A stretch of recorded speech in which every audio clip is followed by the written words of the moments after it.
जय हिंद दोस्तों, मैं एसपी सर आप सभी मित्रों का सदाशिव कोचिंग क्लासेस के यूट्यूब चैनल पर हार्दिक स्वागत करता हूं। दोस्तों DElEd BTC second semester complete mathematics section के अंतर्गत दोस्तों प्रैक्टिस सेट 7 तक का दोस्तों हो चुका है। यानी दोस्तों आज की क्लास में प्रैक्टिस सेट दोस्तों कौन सा होगा? 8वां। बहुत ही ध्यान से बहुत ही अच्छे से देखिएगा, क्योंकि मैं ऐसे प्रश्न ला रहा हूं जो आपकी परीक्षा की दृष्टि से इंपॉर्टेंट है, महत्वपूर्ण है, इसलिए बहुत ही ध्यान से बहुत ही अच्छे से देखिएगा।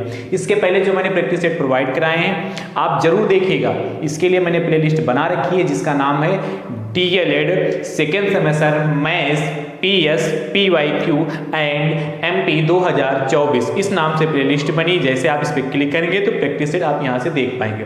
ठीक है, चलिए तो ध्यान से देखिएगा। आज के प्रैक्टिस सेट का पहला प्रश्न,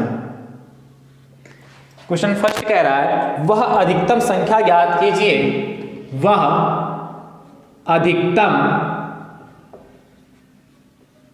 वह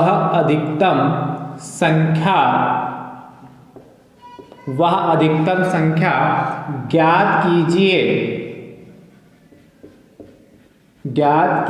जिसको 134, 184, 134, 184 तथा 334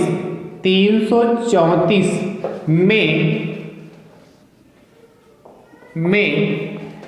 भाग देने पर प्रत्येक दशा में भाग देने पर प्रत्येक दशा में 9 शेष बचे।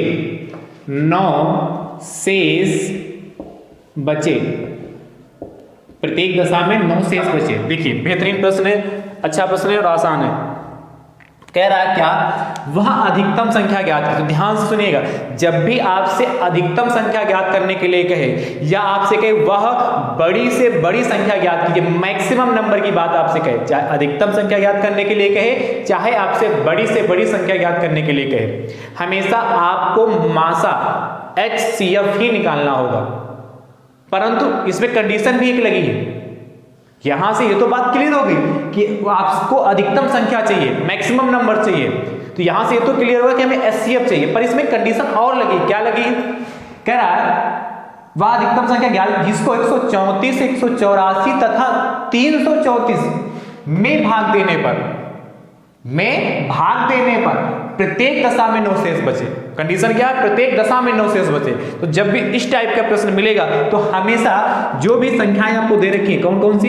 134 दे रखी है और 184 और 334, इसमें जो भी शेष बचने के लिए कहेगा उसको आप क्या कर दोगे? घटा दोगे। चलिए इसमें से घटाते हैं। 9 इसमें से भी, 9 इसमें से भी और 9 इसमें से, तो क्या बचेगा? 134 में से 9 जाएगा तो 125 बचेगा। ठीक है, 184 में से 9 जाएगा तो 175 बचेगा और 334 में से 9 जाएगा तो 325 बचेगा। ठीक है, ये बचा। अब जो संख्याएं आई हैं 125, 175, 325, इसका आप क्या करोगे? मासा निकालोगे। किसका? 125, 175 तथा 325 का मासा। आप क्या करोगे? मासा इनका निकालोगे। तो ध्यान से देखिएगा क्या करेंगे। आपको पता है 125 सबसे छोटी संख्या से उससे बड़ी संख्या को भाग करते हैं, तो 125 एकम 125 हो गया। यहां से घटाओ तो 5 में से 5 गया 0 और 7 में से 2 गया 5, 50। तो जो हमारा यहां पर शेषफल बचा उसको हम भाजक बना लेंगे और जो यहां पर भाजक था उसे हम भाज्य कर देंगे। अब देखिए 50 दूना 100 होता है 25। अब शेष बचा, इसको हमने भाजक बना लिया और जो यहाँ पर हमारा क्या था? ये क्या है? यहाँ पर भाजक है। वैसे तो घटाया तो शेष था, पर इसके लिए तो भाजक हो गया। इस भाजक को हम भाज्य में कर लेते हैं। तो 25 दूना 50, कुछ बचा। अब जो यहाँ पर ये 25 बचा इस 25 से नेक्स्ट संख्या जो है 325 इसको डिवाइड करेंगे। यदि ये पूर्णतः कट जाती है तो यही हमारा मासा हो जाएगा। तो क्या करेंगे, 25 से 325 को भाग करेंगे। तो देखिएगा 25 एकम 25 हो गया, घटा लेते हैं, 12 में से 5 गया 7 और यहाँ कितना आ जाएगा 5, 25 3 75, तो पूर्णतः कट गया, यानी कि यही हमारा क्या मासा हो जाएगा। तो क्या लिखोगे 125 175 तथा 325 का जो मासा आया है वह 25 आया है। आपसे पूछा क्या था, वह अधिकतम संख्या, तो क्या लिखोगे फाइनल आंसर, अतः वह अधिकतम अभीष्ट संख्या रिक्वायर्ड नंबर्स, अभीष्ट संख्या बराबर 25। ये हमारा फाइनल आंसर आ गया। तो कितना आसान प्रश्न है, बस ध्यान देना है। अब जब चेक भी करना चाहते हो तो आप चेक कर सकते हो। आप क्या करें, इस 25 से 134 को भाग करें तो देखेंगे 9 शेष बचेगा। 184 को आप जब 25 से भाग करेंगे तब भी आपका 9 शेष बचेगा, चेक कर सकते हैं। और 334 को जब आप 25 से भाग करेंगे तब भी आपका 9 शेष बचेगा। ठीक है, चलिए नेक्स्ट सेकंड कह रहा है आपसे, वह अधिकतम संख्या याद की जिसको 132 227 132 227 132 227 तथा 277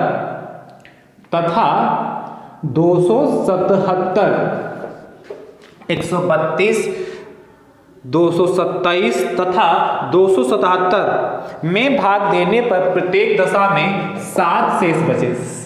कितना 7 शेष बचे। जैसे इसको किया है वैसे करिएगा और इसका उत्तर दोस्तों आप कमेंट बॉक्स में जरूर दीजिएगा। चलिए नोट करिए, ठीक है। नेक्स्ट क्वेश्चन देखिएगा, अगला आपसे कह रहा है, ये बेहतरीन प्रश्न है भैया।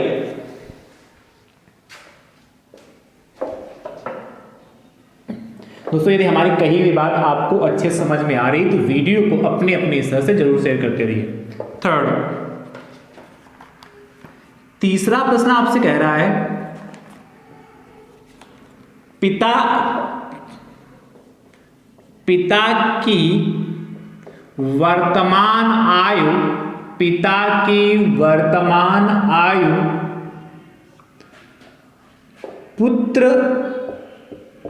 पुत्र की आयु के 3 गुने से 3 वर्ष अधिक है। पुत्र की आयु के 3 गुने से 3 अधिक है। 3 गुने से 3 अधिक है। आगे आपसे कहता है 3 वर्ष बाद, कितना 3 वर्ष बाद पिता की आयु 3 वर्ष बाद पिता की आयु पुत्र की आयु पिता की आयु पुत्र की आयु से 2 गुने से 10 वर्ष अधिक हो जाती है। से 2 गुने से 10 वर्ष अधिक 10 वर्ष अधिक होगी। 10 वर्ष क्या होगी, अधिक होगी। आगे आपसे कहता है भैया, तो पिता की आयु बताइए। 10 वर्ष अधिक होगी तो पिता की आयु बताइए। चलिए नोट करिए। तो हमें क्या, पिता की आयु बतानी है। ध्यान से देखिएगा, आपसे कह रहा है क्या कि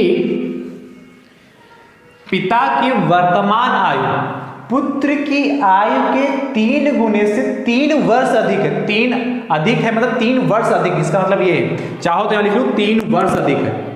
यहाँ मैंने लिख दिया छोटे छोटे, 3 वर्ष अधिक है। 3 वर्ष बाद पिता की आयु पुत्र की आयु से 2 गुने से 10 वर्ष अधिक होगी, तो पिता की आयु बताइए। देखिए आपसे पिता की वर्तमान आयु पूछा, ध्यान से सुनिएगा। जब भी पिता और पुत्र से संबंधित, माता या पुत्री से संबंधित प्रश्न आपसे पूछा जाए तो हमेशा जो उसमें छोटा होगा, कौन, पिता छोटा होगा कि पुत्र? जाहिर सी बात है पुत्र छोटा होगा कि नहीं होगा, तो हमेशा जो छोटा होगा उसकी आयु आप मान लेंगे, आयु मान लेंगे, एज। तो मानेंगे माना पुत्र की वर्तमान आयु, माना पुत्र की वर्तमान आयु बराबर कितना, x वर्ष। तो पिता की वर्तमान आयु कितनी हो जाएगी? पिता की आयु का मतलब है पिता की वर्तमान आयु आपसे पूछ रहा है, चाहे पिता की वर्तमान आयु लिखा हो या खाली लिखा हो पिता की आयु, उसका सेंस यही होता है पिता की वर्तमान आयु। तो पिता की वर्तमान आयु कितनी हो जाएगी? कह रहा पिता की वर्तमान आयु पुत्र की आयु के 3 गुने। तो पुत्र की आयु कितनी, x, इसका 3 गुना करो तो 3x हो जाएगा। 3 गुने से 3 वर्ष अधिक है तो इसमें 3 जोड़ दो। ये चीज समझ पाए? बस कंडीशन जो दे रखी है उसको अच्छे से समझ लिए, जो कहता है वो करते जाओ।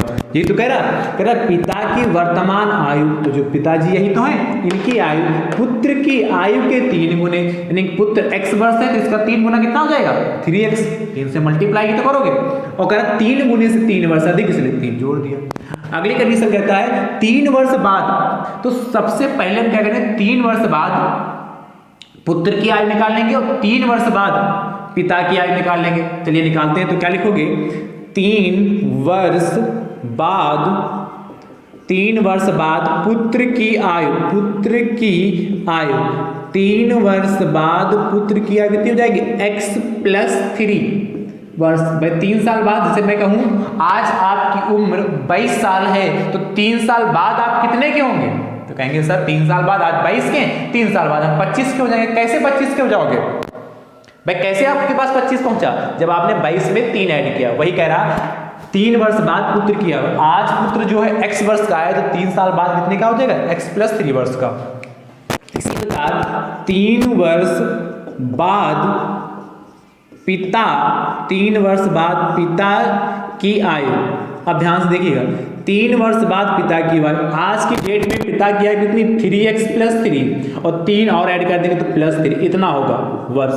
थोड़ा और सॉल्व करेंगे तो कितना आएगा, 3x और 3 प्लस 3 6 वर्ष। ठीक है, कॉमन हमने नहीं लिया, सीधे ऐसे ही रखा। देखिए कंडीशन जो कह रहा, प्रश्नानुसार कंडीशन आपके पास है, क्या कहता है, कह रहा है कि 3 वर्ष बाद पिता की आयु पुत्र की आयु के 2 गुने से 10 वर्ष अधिक है। तो पिता की आयु 3x प्लस 6 है और पुत्र की आयु कितनी है, 3 वर्ष बाद x प्लस 3। कह रहा है बीच में हमें लगाना है बराबर।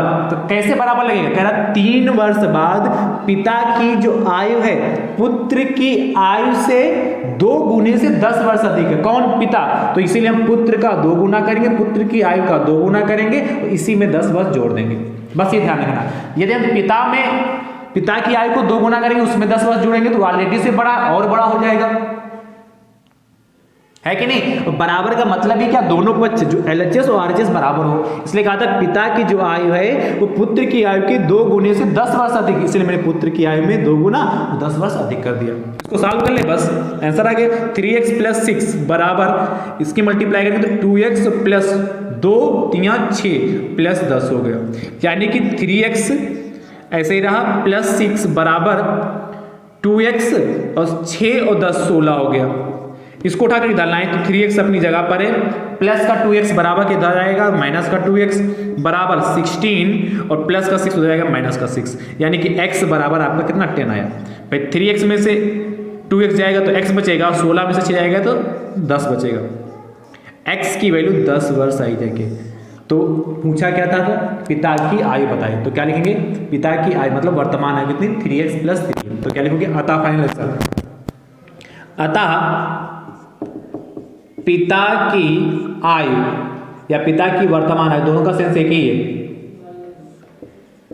वर्तमान आयु बराबर कितनी है 3x प्लस 3, यानी मैं इसके नीचे कर दे रहा हूं 3 और x की जगह कितना रखोगे 10 और प्लस 3। ये चीज समझ पाए भाई, पिता की वर्तमान आयु 3 इंटू एक्स है तो 3 इंटू एक्स यानी कि 3 हो गया, और x की वैल्यू आपके पास कितनी 10, तो 3 इंटू 10 हो गया प्लस 3, तो कितना हो गया कि आपके पास 3 गुणे 10 30 और 3 33, तो आपका कितना 33 वर्ष हो गया। ये हमारा फाइनल आंसर आ गया। तो क्या पिता की जो वर्तमान आयु, जो पिता की एज कितनी आई आपकी 33 ईयर्स आ गई। तो कितना आसान है, कर लेंगे कि नहीं कर लेंगे। हर स्टेप को बहुत ही ध्यान से बहुत ही अच्छे से देखिएगा, ठीक है, और लगाइएगा इसको। चलिए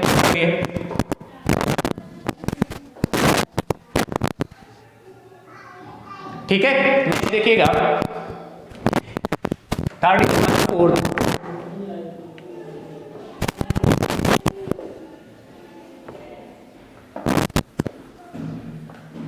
फोर्थ आपसे कह रहा है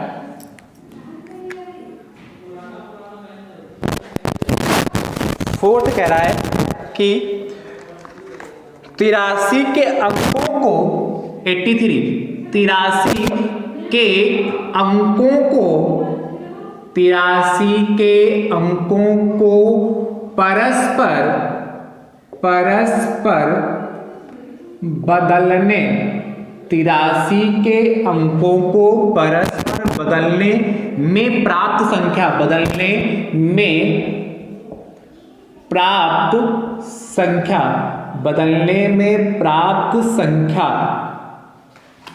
प्राप्त संख्या को मूल संख्या से घटाने पर कौन सी संख्या मिलती है, कौन सी संख्या मिलती है, कौन सी संख्या मिलती है। ध्यान देखिएगा, एक नंबर में है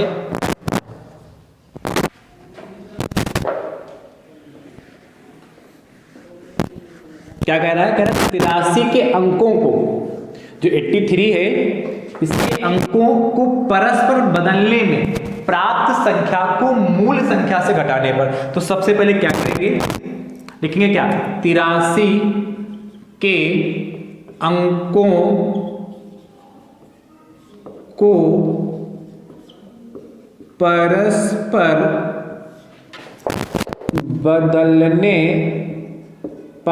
बदलने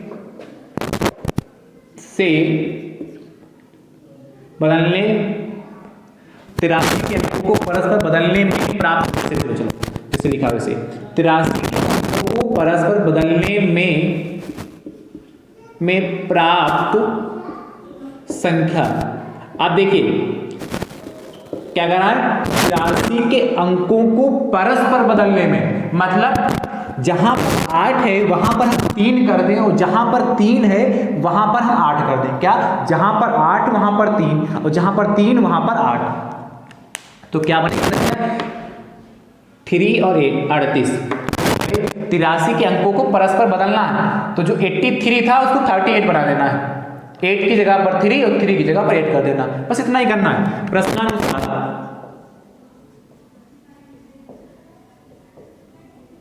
प्रश्नानुसार कह रहा 83 के अंकों को परस्पर बदलने में प्राप्त संख्या को मूल संख्या से घटाने पर। अब मूल संख्या हमारे पास यहां पर लिख लीजिएगा, ऊपर थोड़ा मैं जगह मैंने नहीं लिखा, मूल संख्या कितनी 83, ये दिया है, मैं लिख लीजिएगा, दिया है क्या, मूल संख्या 83, तो क्या मूल संख्या से जो संख्या मिली उसको घटा दे, तो कितना मिलेगा 83 में से 38 जाएगा, तो 13 में से 8 गया 5, यहाँ बचा 7 में से 3 गया 4, 45, ये आंसर हो गया। तो चावल लिख सकते हो, अतः पूरा फिर से लिखो, 83 के अंकों को परस्पर बदलने में प्राप्त संख्या को मूल संख्या से घटाने पर 45 संख्या प्राप्त होती है, मिलती है। ठीक, इस तरीके से लिख सकते हैं। अच्छा, ये प्रश्न ऑब्जेक्टिव में पूछा जा सकता है, ठीक है, और बहुत आसान है। नेक्स्ट 4th के बाद 5th देखिए। 5th आपसे कह रहा है 95 के अंकों को परस्पर बदलने में प्राप्त संख्या को मूल संख्या से घटाने पर कौन सी संख्या मिलती है। चलिए इसको नोट करिए। नेक्स्ट कह रहा है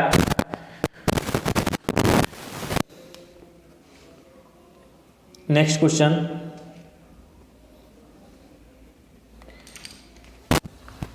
इसको रखो के बाद 6।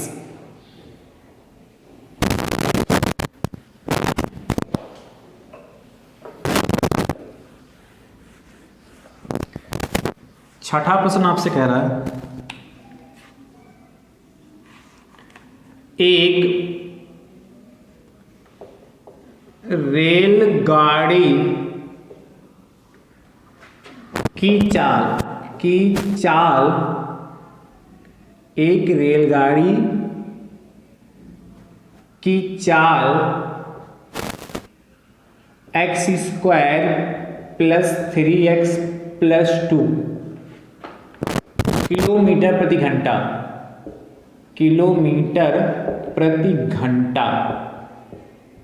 है। तो वह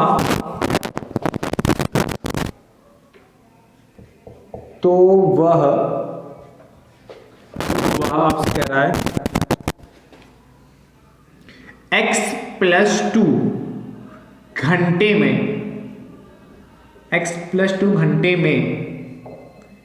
में कितनी दूरी तय करेगी, कितनी दूरी तय करेगी।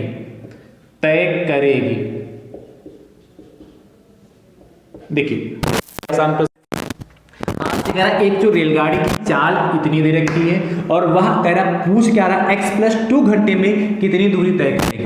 तो सबसे पहले देखिए दिया है क्या, रेलगाड़ी की चाल कितना x² + 3x + 2 किलोमीटर प्रति घंटा। ठीक है, उसके बाद x + 2 घंटे में कितनी दूरी तय करेगी। तो ये क्या टाइम दे रखा, तो रेलगाड़ी का समय यानी कि समय बराबर आपको दे रखा है x + 2 घंटे। अच्छा, एक बहुत पुराना फार्मूला है, आपने पढ़ा भी है, जानते भी हैं क्या, चाल बराबर दूरी बटे समय। जानते हो कि नहीं, चलिए इसको लिख लीजिएगा, चाल बराबर दूरी बटे समय। आपसे पूछा क्या भैया, आपसे पूछा है कि x + 2 घंटे में कितनी दूरी तय करेगी, यानी कि आपसे दूरी पूछा, डिस्टेंस पूछा है। तो यहां से दूरी बराबर यदि निकालेंगे तो दूरी बराबर कितना हो जाएगा, चाल इंटू समय। कितना, दूरी बराबर चाल इंटू समय। अब देखिएगा चाल क्या, रेलगाड़ी की चाल कितनी, इतनी है, यहां पर वैल्यू पुट कर दे, तो x² + 3x + 2 ये रेलगाड़ी की चाल हो गई, इंटू समय कितना आपके पास x + 2।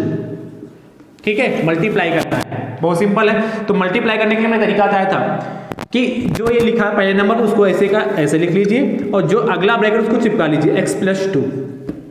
ठीक है, प्लस का 3x इसको लिख लीजिए और नेक्स्ट ब्रैकेट जो है उसको चिपका लीजिए x + 2, प्लस का 2 लिख लीजिए और नेक्स्ट ब्रैकेट x + 2 चिपका लीजिए। ये तो एक तरीका मैंने ये बताया था, आपको ध्यान होगा ये शुरुआत में हमसे जुड़े होंगे, जब मैं चैप्टर पढ़ा रहा था तब आपको ये मैंने बताया था, जब मल्टीप्लाई मैंने सिखाई थी।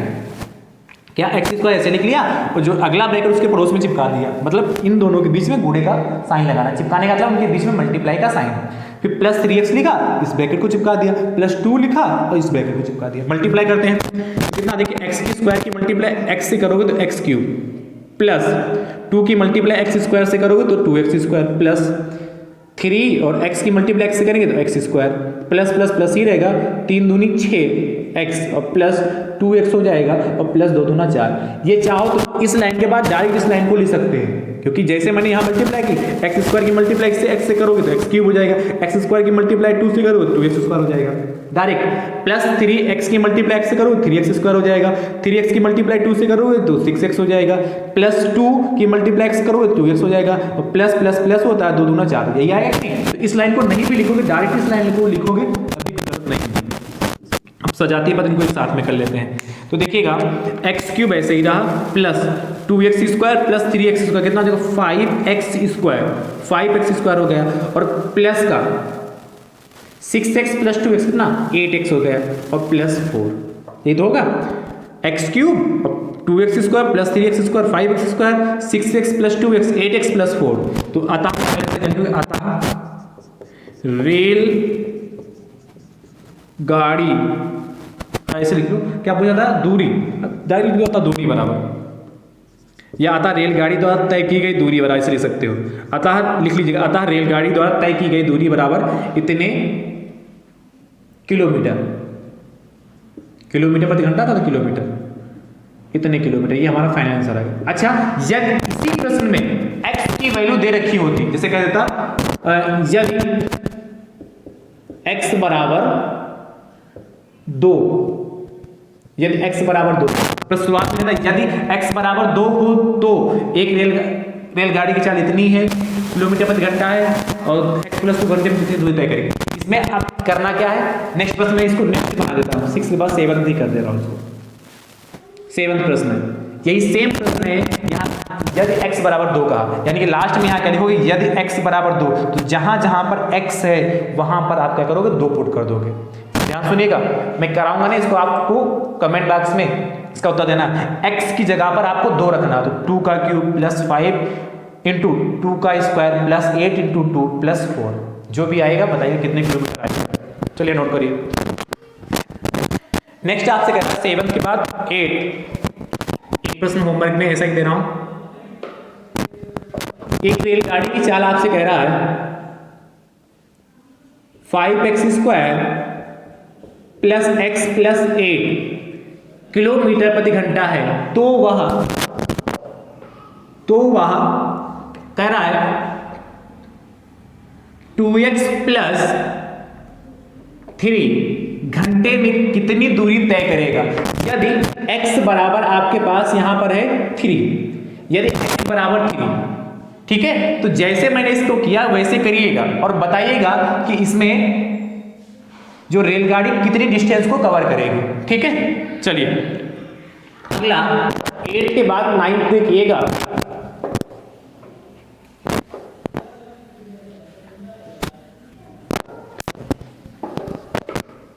नाइन्थ कह रहा है क्या, 9th क्वेश्चन बहुत ही ध्यान से देखिएगा, ऑब्जेक्टिव क्वेश्चन ले रहा हूं,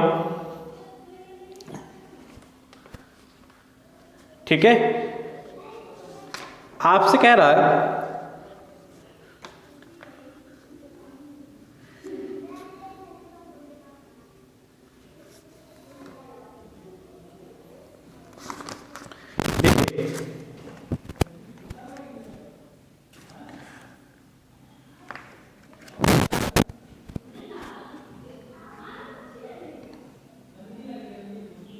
कह रहा समीकरण में, देखिए समीकरण में पक्ष होते हैं। बहुत आसान प्रश्न है, समीकरण में पक्ष होते हैं, कितने पक्ष होते हैं बताइए। यदि कोई इक्वेशन है तो उसमें कितने साइड होते हैं, 2 ही तो होते हैं कि ज्यादा होते हैं। चलिए उत्तर करिए कमेंट बॉक्स में, पहला, दूसरा, तीसरा एंड चौथा, 4 ऑप्शन दे रखा है। पहला ऑप्शन आपसे कह रहा 1, दूसरा आपसे कह रहा 2, तीसरा आपसे कह रहा 3 और चौथा कह रहा 3 से अधिक, 3 से अधिक,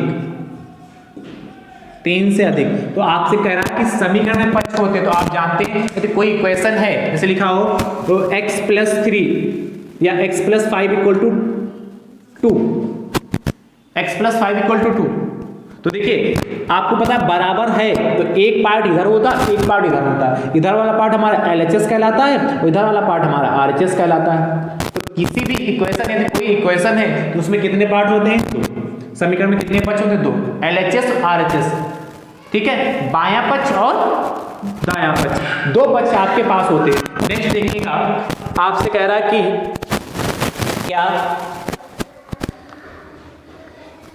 क्या कह रहा है कि वृत्त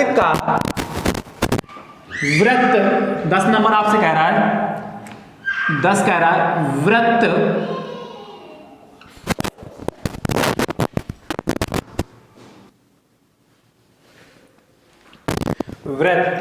की परिधि है, वृत्त की परिधि है। ऑप्शन देखिएगा, पहला पाई आर स्क्वायर, दूसरा पाई आर, तीसरा 2 पाई आर, चौथा इनमें से कोई नहीं, इनमें से कोई नहीं। तो बताइए कौन सा ऑप्शन सही हो जाएगा? वृत्त की परिधि आप सभी जानते हैं 2 पाई आर होती है, कितनी? 2 पाई आर, यानी कि ऑप्शन नंबर तीसरा सही हो जाएगा। भाई ये वृत्त है और यही इसकी परिधि की बात करता है, तो वृत्त की परिधि कितनी, मतलब वृत्त का वही परिमाप तो 2 पाई आर होता है कि नहीं? तो ऑप्शन नंबर तीसरा सही हो जाएगा। चलिए, आज की क्लास आप सभी मित्रों को कैसी लगी कमेंट बॉक्स में दोस्तों जरूर बताइएगा। वीडियो को अपने अपने हिस्से से दोस्तों जरूर शेयर करिएगा। ठीक है, थैंक यू सो मच दोस्तों, राधे राधे दोस्तों।